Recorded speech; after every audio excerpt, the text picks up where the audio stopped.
and welcome everyone to one of the cornerstones of American road racing, Laguna Seca. Now this track has got to rate #1 for spectator viewing, whether here under the oak trees or at home on the sofa, for reasons like this. The section of the course called the Corkscrew. Down here in a crowded grid here at Laguna Seca, behind me, the pole-winning car, 86 Porsche 962, driven by Bob Wollek, one of the finest sports car and endurance drivers in the world. Broke the track record to put that car on the pole. On the outside, the number 45 March Turbo Buick of Bill Adam and John Paul Jr., known to be one of the quickest cars in this business. Very fast accelerating automobile, bunch of horsepower, had some reliability problems up to now, and they hope they've got that cured here today. Behind him, Al Holbert in a Porsche 962, a winner on this circuit on a number of occasions. The new Ford Probe, the first time out for that GTP car. And behind him, the number 44 Jaguar V12 of Bob Tullius and Chip Robinson. The flag is about 300 yards up ahead, and look at this. John Paul Jr., it looks as if has jumped the start of that number 45 March Buick, starting on the outside. As the field screams away, it appeared as if Bob Wollek on the pole balked a little bit, and it was John Paul Jr., always an aggressive driver, who jumped into the lead. And right behind him, Al Holbert in the Porsche 962, followed immediately by the Ford Probe. Steve? Well, Bob Wollek had some problems at the start. He has fallen all the way back to 6th spot. Here we see John Paul Jr., car number 45, followed very closely by Al Holbert in car number 14, the blue and white Porsche 962. And just behind Holbert is the Probe, and making a move on the Ford Probe. In fact, he's going to pass him on the inside. That is Darren Brassfield in the Diatley Brothers Chevrolet March. A normally aspirated 355 Chevrolet is now in 3rd spot. So we've got a Turbo Buick leading it, a Porsche 962 in 2nd, and right behind him, a big old American Chevrolet. Let's go to the race for 5th. That is Bob Tullius in the number 44 Jaguar, weaving through slower traffic, and right behind him is the number 86 Porsche 962 of Bob Wollek. Remember, he started on the pole, balked the start for some reason or another, and has fallen back now trying to make up that distance, Steve. Well, whatever caused that car to run ragged at the start, Brock, has been corrected, because Bob Wollek in the 86 Porsche is pulling right up on the rear spoiler on the 44 Jag and makes a move. He's going to get around and take 5th spot from Bob Tullius. I'm with Bruce Levin, the car owner and co-driver on car 86, and Bob Wollek started on a pole. And Bob, I'm sure you watched with a certain amount of agony as he kind of fell back. You've driven the car enough. What do you reckon happened in that start when he just didn't get a good jump? The car has a tendency to want to load up and follow the plugs out, and that's what happened. We thought we'd solved the problem, but evidently not. You can hear it sputting and popping, so anyway, but it's a long race, and Bob's pretty good, so we'll do all right. As we watch young Darren Brassfield make an early and unscheduled pit stop in his March Chevrolet.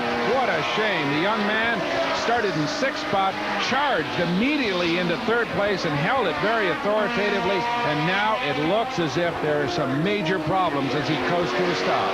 Well, Darren Brassfield stays strapped in the car. He desperately wants to get back into this race, because rumor has it that the Diatley brothers plan to just throw in the towel if the car does not perform well here. Well, here's another example of turbocharged horsepower, because sneaking by Busby, putting him a lap down, is our leader, John Paul Jr. in car number 45, running sweeter than it has all season long.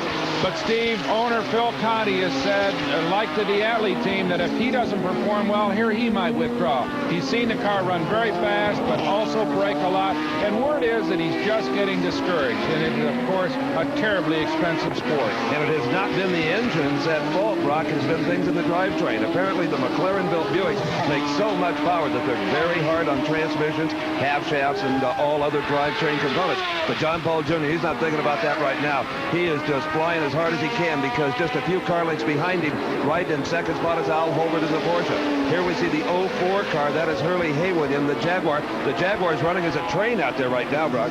They sure are. They've run, of course, like this on a number of occasions. Look at this. Haywood down low, tried to sneak past the boss, Bob Tullius, but he doesn't make it work. And as they go into heavy traffic, heading down toward turn number 2. John Paul Jr. trying to pass Pete, and John Paul collects a big chunk of curbing, and passing him on the outside, taking the lead away, Al Holbert in the Porsche 962, number 14. So John Paul Jr. appears to have things collected again, Brock, but he really smacked that curbing trying to get under Halsmer. And there is a frustrated and probably somewhat disappointed John Paul Jr. I think he knows that a little bit of eagerness down there in turn number 3 was the cause of his retirement. And surely that's a broken suspension on that March Buick. Well, another benefactor of John Ball going out, of course, is Klaus Ludwig in the Ford Probe. He has now moved up into the 2nd position as they head up the hill. But look at this, Steve. It looks as if he's starting to slow. What a tough break. Moved into 2nd place, and now the race car is heading toward the shoulder of the racetrack here as they head up the hill of Laguna. I think we had a fuel pressure problem. The engine suddenly stalled, and I couldn't bring it back to running again, and that was it. And that is Wollek driving out front of Jim Busby's race car, heading down into that very fast turn number 2. Now Busby is riding in the 6th position. Wollek out ahead of him is 2nd. And Busby's got to be saying to himself, Brock, look at that Frenchman fly. Hurley Haywood has already gotten around car number 67, Busby. He's running in 3rd. Busby a lap down. We're riding with him right now. Behind Busby running in 4th is the other Jaguar, number 44, Bob Tullius, also trying to get around Busby. And here comes Bob Wollek riding in 2nd place, the first of the leading automobiles to make the mandatory pit stop in his crew, ready to go. Bruce Levin, car owner and co-driver, getting ready. And a check and see whether Wollek is going to mash for relief. Well, the Monterey Triple Crown race here at Laguna Seca has taken a sudden twist. It is bad news for French driver Bob Wollek in the 86 Porsche. A surprise crew finds Wollek back in his pit with mechanical problems. They had sent him out figuring he would run the remainder of the race. He was running a very strong 2nd to our leader, Al Holbert, but now the aft section of the car is removed, the driver's door is open, and they have some problems, Brock Yates. Did the problem arise after you took on fuel and got back underway, Bob? Just before the engine cut off, 200 or 300 yards before the pit, so I thought it was because of the petrol when I came in, but when I went out, I noticed that I had no boost. And this you cannot repair. And now it's this man, Al Holbert, in that immaculate Porsche 962 of his, way out front, a long lead as he sweeps down through the corkscrew, unchallenged at this point. He may be unchallenged, Brock, but it's a good day for the 2 car teams. How about the Jags? They're running 2nd and 3rd. The Busby-owned Porsches running 4th and 5th. That, of course, is Morton and Newton. And at this moment, the leader, Al Holbert, drives into the pits for his one and only mandatory pit stop. He'll take on fuel, change tires. No driver change here, though. Al Holbert, the only man in the pits. There isn't anybody that can take over for him at this particular point. He's going to go the distance all by himself. But the question is right now, Steve, can we get a leader change out of this pit stop? We've got a young man, Chip Robinson, riding in 2nd place in the Jaguar. He's got fresh tires, a full tank of fuel on the back part of this racetrack. And at the moment, it's a race against time with Holbert trying to get out of the pits and preserve that first spot. Well, Holbert had amassed such a lead, Brock. The answer to your question is no. We will not have a leader change. Car number 14, Al Holbert, thunders out of the pits. He is still in first place with the Jaguar.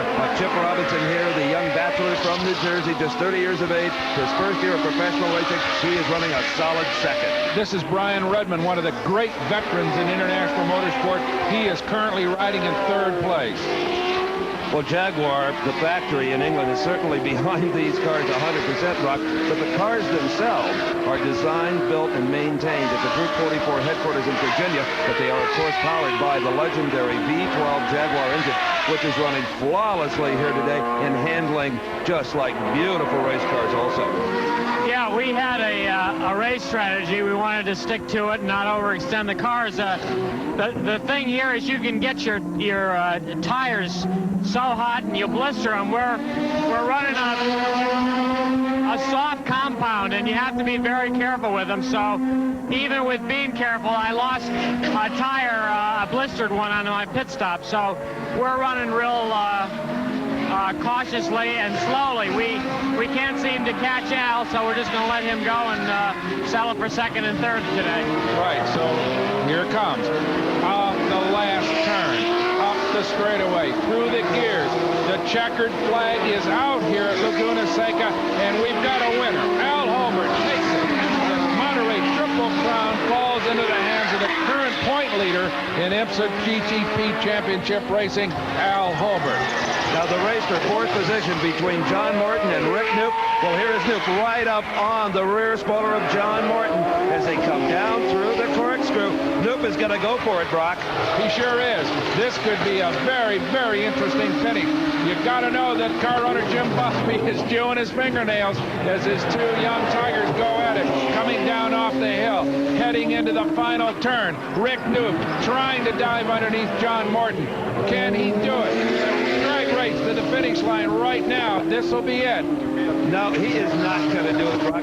John Morton is going to finish ahead of Rick Knoop, as he did winning Riverside the last race on the IMSA circuit. Great job, man. Excellent. Solo drive. Any major problems along the way? No, thanks. Everything was quite good. It's really nerve-wracking. I wouldn't want... what was good for me was maybe not so good for the fans when they didn't see so many cars, but really, in the long run, I think it's the best format because had Johnny not gotten over there, I think we would have raced all the way to the end. Could have been a super race. Yeah, were you catching him at all? Did you feel you could run with him when he was... Yeah, I knew where I could collect him, and he was starting to get pushing a bit coming down the hill, and I knew where, which is ideal because if I could gain ground on him going into 9, that'd be my best shot. But you know, he was hooked up pretty well through the fast 2 corners over there, and unfortunately, that's where he got in trouble.